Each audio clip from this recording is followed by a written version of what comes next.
Drönare som avverkar skog, ja, det låter kanske lite grann som science fiction. Men det svenska bolaget Air Forestry, de menar att den här tekniken kan förändra hela skogsbruket. Men kan flygande maskiner bli nyckeln till ett mer skonsamt bruk? Eller är det här ännu en innovation som kanske underskattar verklighetens utmaningar? Det ska vi prata om idag i Skogen och kapitalet, och dagens gäst är Air Forestrys grundare Olle Jelin. Jag heter Cecilia Adolfsson. Olle Jelin, varmt välkommen. Ja, tack så mycket. Tack för att jag får komma hit. Du, förklara. Vad är det för någonting vad är innovationen? Vad är det ni vill göra eller gör? Jag tänkte nästan måste backa nästan till hur man kom på den här idén om att skörda träd med en drönare. Det är som du säger, det låter ju väldigt eller komplicerat för att få ut ett träd.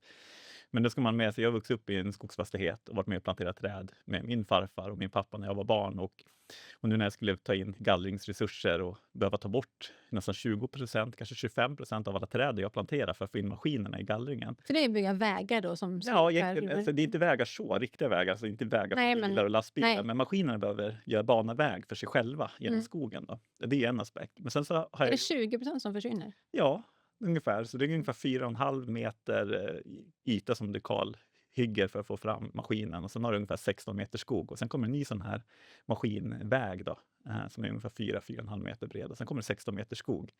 Så det är väldigt mycket träd som tas bort för att få in maskinerna. Och där förlorar man mycket värden, huvudstammar som ska bli värdefullt timmer i framtiden och individer som mår bra. Det är ena aspekten. Men sen så var jag också 8 år på Skogforsk, Sveriges skogsforskningsinstitut, och jobbade med maskinutveckling där för att få skonsammare maskiner, elektrifiera dem, göra dem autonoma, öka effektiviteten överlag på dem, förbättra arbetsmiljö. Och det i kombination med den här känslan av min egen skog.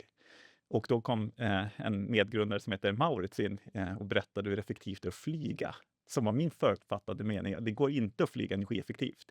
Och därför går det inte att få det kostnadseffektivt. Jag tänker så här, kan man flyga med träd? Där någonstans tänker jag kanske första frågan är. Men egentligen fastnade jag på att så här, det går inte att flyga energieffektivt. Men han förklarade då att det går jättebra att flyga energieffektivt. Och då var det tillsammans så här, räknade vi på det där. Och jag visade att vi borde kunna gallra. Det är perfekt för drönaren. För då har man så störst utmaningar då med effektiviteten. Att få ut träd i gallringar på ett bra sätt. Med den här bakgrundsbeskrivningen också. Och då löser vi i stort sett alla skogsbrukets stora problem. Vi skadar inte markstrukturer, inte rötter. Vi behöver inte ta bort massa träd för att komma in och gallra skogen. Vi förbättrar förarmiljön, minskar helkroppsvibrationer. Och vi kan göra det batteridrivet och elektriskt. Och så här, vi löser alla de här utmaningarna man har med den operationella skogsdriften. Men alltså det blir som ett clean snitt helt Ja. enkelt. Så. Vi har en videosekvens Ja. som ska, bara för att man förstår lite bättre. Du ska faktiskt förklara vad det är för någonting, hur det här fungerar. Det tycker jag. Ja, titta här på skärmen.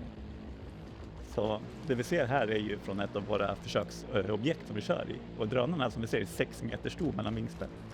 Drönarna flyger in och använder dataseende för att hitta och identifiera träden och kan göra en bedömning på vilket träd som ska gallras. Ansätter det här skördaggregatet som är egenutvecklat i egen regi vid trädets topp. Och genom gravitationen så avskiljs kvistarna på vägen ner. Som en yxa som man släpper med fritt fall. Och sen åker man ner, kapar trädet och tar tag i trädet och sen lyfter man ut det. Nuddar inga markstrukturer, vi skadar inga rötter, vi skadar inga omliggande träd. Riset blir kvar i skogen med näringen till resterande träd. Och trädet flygs ut och staplas på hög för vidare transport till industrin. Hur långt kan en sån här flyga då med ett träd? Snittavståndet från en skog i Sverige är ungefär 360 meter. Men vi ser att vi kan flyga upp till kilometervis med den här drönaren. Men någonstans när man kommer förbi 1 kilometer så börjar det bli bättre att bygga en skogsbilväg så man kommer närmare skogen med. Men jag tänker då i kombination med alltså, tidseffektiviteten. Alltså, ta ett träd i taget och flyga iväg. Alltså, hur ska man kunna få det storskaligt? Men det som är så fascinerande är det här att det är robotiserat. Att flyga från A till B är automatiserat. Så det betyder att vill vi få ut mer träd per tidsenhet på längre avstånd, lägg till en drönare i systemet. Så har vi fler drönare som hämtar träd.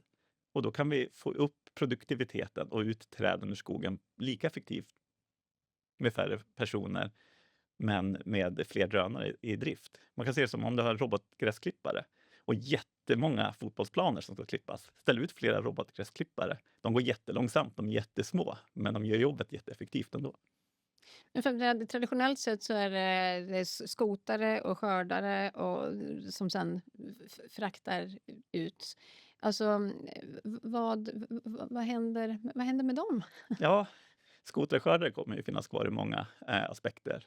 Det finns områden där de är väldigt effektiva idag, framförallt slutavverkning. Men jag tror att framförallt i första gallring och tidig gallring så ser jag att det är få som kommer att vilja använda de här större maskinerna i gallringen. Just på de konsekvenserna det får på skador på skogen och minskad tillväxt, minskade vad ska jag säga, tillväxtförluster genom de här stickvägarna som man tar upp för maskinerna. Så att jag tror att inom gallringen så kommer de fasas ut i stor utsträckning i alla fall. Men sen finns det alltid objekt där vi kanske inte kommer kunna ha tillstånd eller på olika sätt de fortfarande kan vara aktiva. Men får jag nästan ställa frågan så här, är det ett skogsbolag eller är det ett flygbolag som ni har som ni startar? Det är en jättebra fråga. Det är ett skogsteknikföretag men med operationell vertikal. Så vi kommer ju drifta den här tekniken i egen regi i tanken. I alla fall initialt eftersom att det krävs flygtillstånd och en organisation bakom för att kunna hantera den här typen av komplexa system. Säkerhetsfrågan, jag tänkte just kommer träd flygande, det låter lite som, jag vet inte, lite Krösa-Maja spådom här, jag vet inte riktigt. Ja, nej, men visst är det så. Det är klart att det är skrämmande att det kommer en drönare med ett stort träd under, men man får inte glömma bort att de traditionella skogsmaskinerna med skotare och skördare är också tunga, farliga maskiner med stort säkerhetsavstånd till fäller träden och sådana saker. Och folk har inte fullt respekt för dem heller. Och här håller vi oss i luften. Vi kör inte över någon människa så.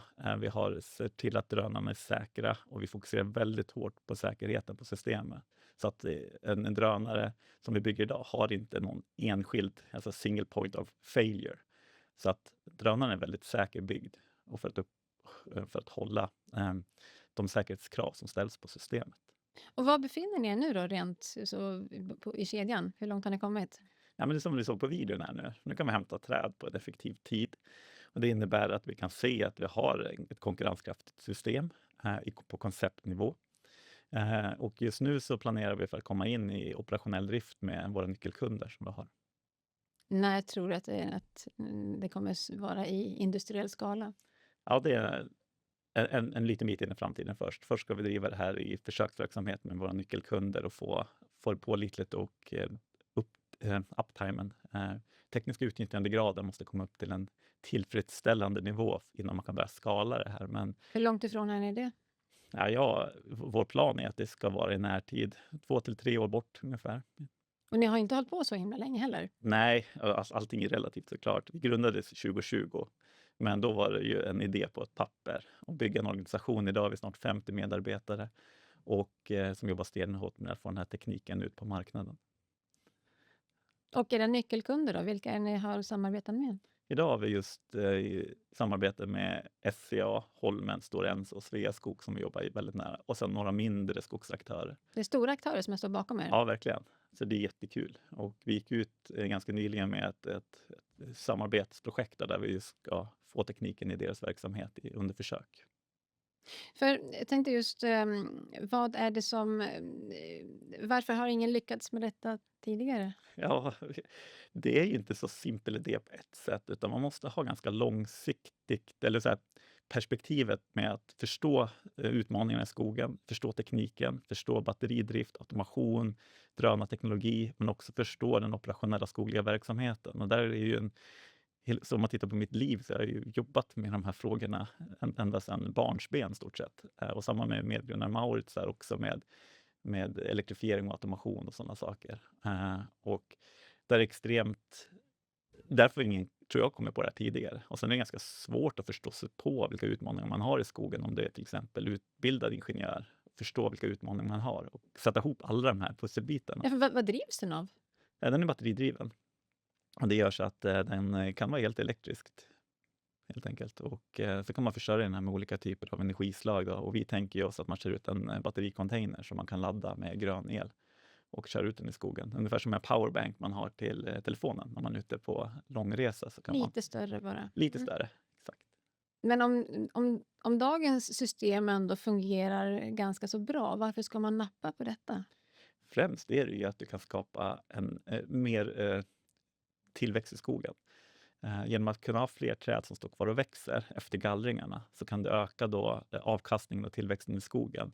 Och sen också selektera fram de träd som borde tas bort istället för att ta bort de träden som hamnar framför maskinen.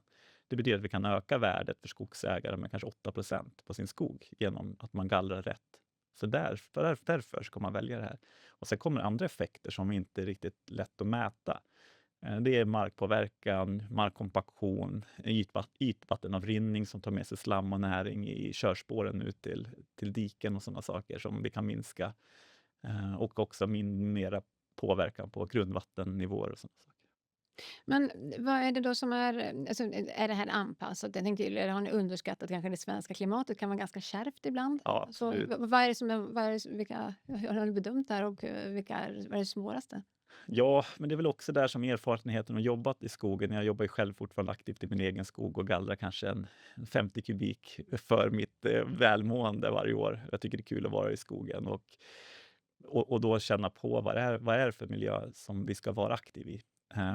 Men det är ju en av de stora utmaningarna vi har, att få det här operationellt i den svenska vintern och klimatet med snö och is och regn och, eh, eh, och alla de här föroreningarna med sågspån och så som är i den här miljön. Att få en sån här sofistikerad teknik att funka bra över tid. Och vad står ni där? Ja, men det är där, ja, vi har det bra och vi har flugit 20 minusgrader, vi flyger i ganska kraftiga vindbyar, vi kan flyga i regn, det ska inte vara ett hinder. Och vi är ute i stort sett dagligen och testar tekniken i sin riktiga miljö för att kunna bygga bort alla de här svagheterna som en sån här teknik kan ha. Och alltså, om man då tänker, vi går tillbaka lite grann till det här, vi pratar om lite hållbarhetsaspekt eller man pratar om ja, spara skog helt Mm. enkelt.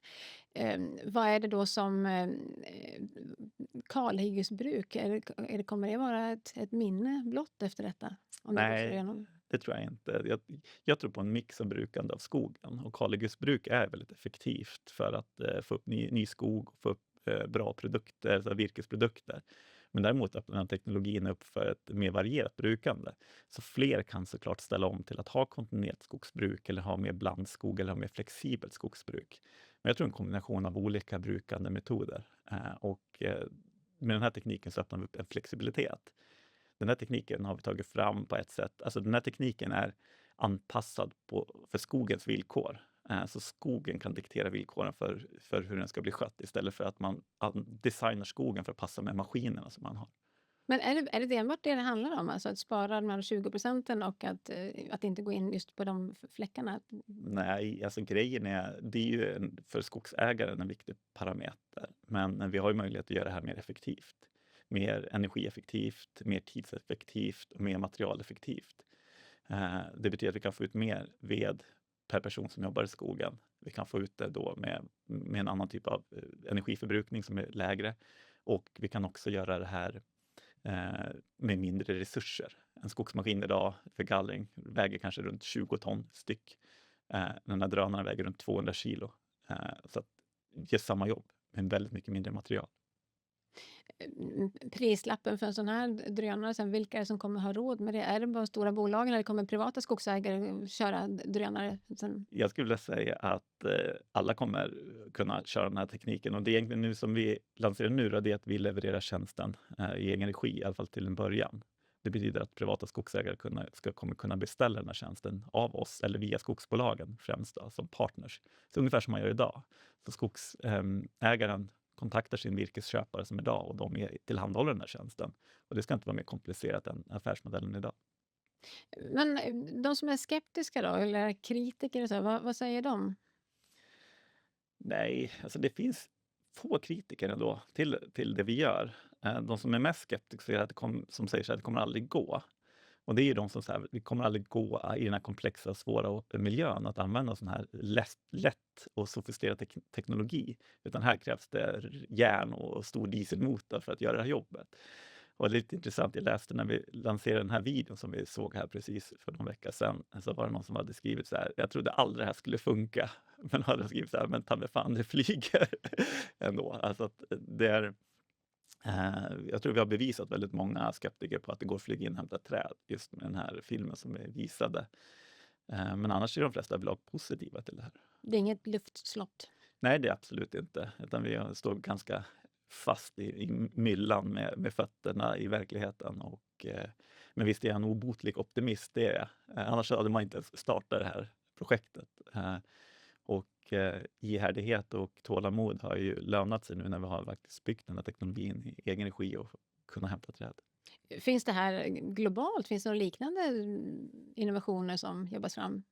Nej, vi är nog, vad jag känner till, det enda företaget i världen som jobbar med drönare för skörd och transport av träd. Och hur är intresset då internationellt? Det är väldigt stort. Vi har intresse från varenda hörn av jorden där man skördar träd. Att få förstå den här tekniken mer och vad den kan innebära.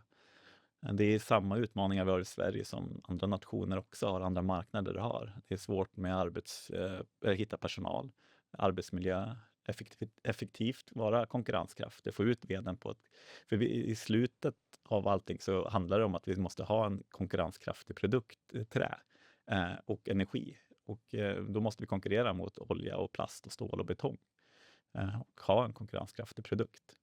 Tror du att Air Forestrys drönare kommer finnas i andra världsdelar, Sydamerika och Kina och så vidare? Ja, men det tror jag. Absolut. När då? Ja, det är en bra fråga. Först ska vi få det funka bra här hemma på vår hemmamarknad i Sverige och Skandinavien. Och sen så får vi se vad det tar av. Men intresset är väldigt stort från de marknaderna. Så när kommer de att flyga i Sverige då? Ja, det är som jag sa. Jag hoppas att det är inom en 3-årsperiod att vi är i kommersiell drift ordentligt. Vad är det som hindrar er nu?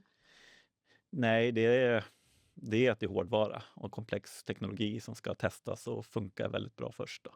Och det innebär att som sagt vi ska komma i drift med kunder, vi ska städa av sjukdomar, få upp tekniska utnyttjandegraden. Tekniken måste leverera, vara robust och pålitlig innan vi kan börja skala upp det här.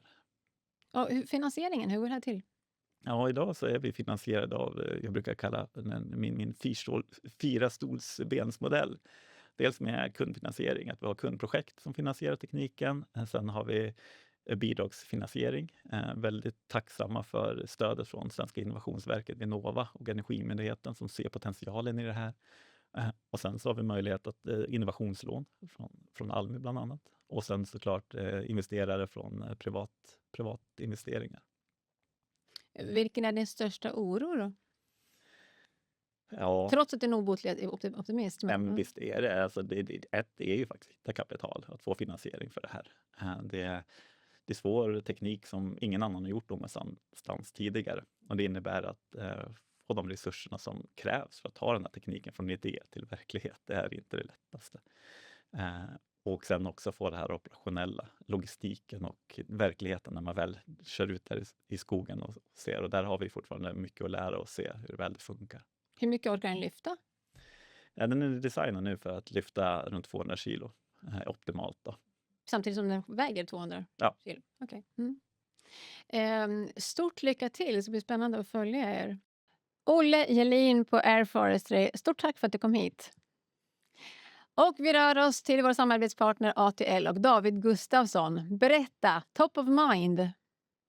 Ja, det är ju lite dystra nyheter först. Stora Enso drar ner i Skutskär i Norduppland.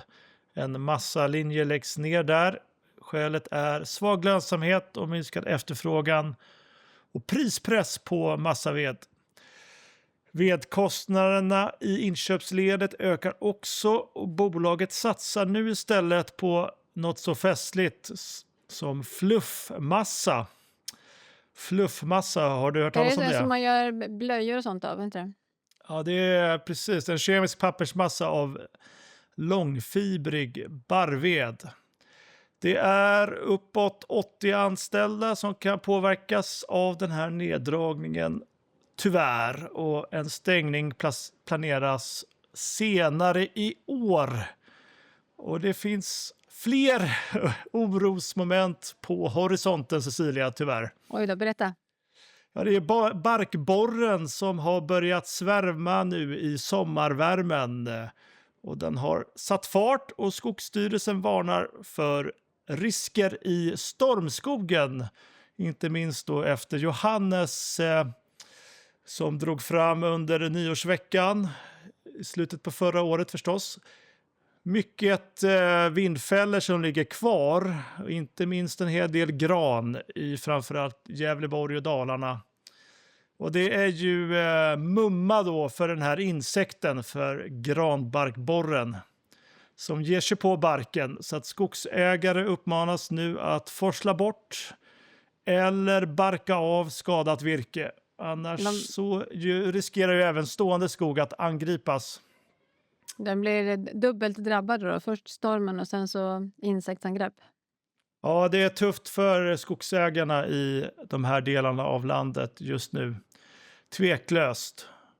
Och sen avslutningsvis så passar jag på att berätta att vargstammen är stabil. Naturvårdsverket uppskattar att det finns runt 355 vargar i Sverige.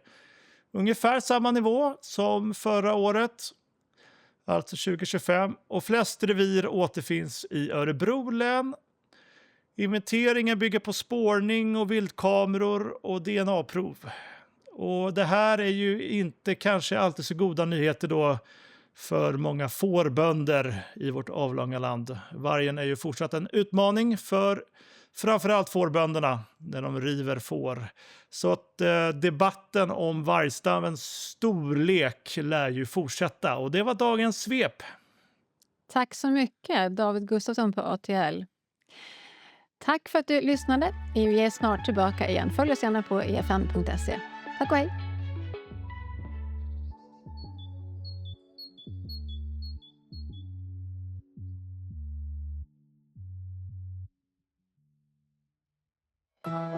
Det här var en produktion från EFN. Ansvarig utgivare Anders Hägerstrand.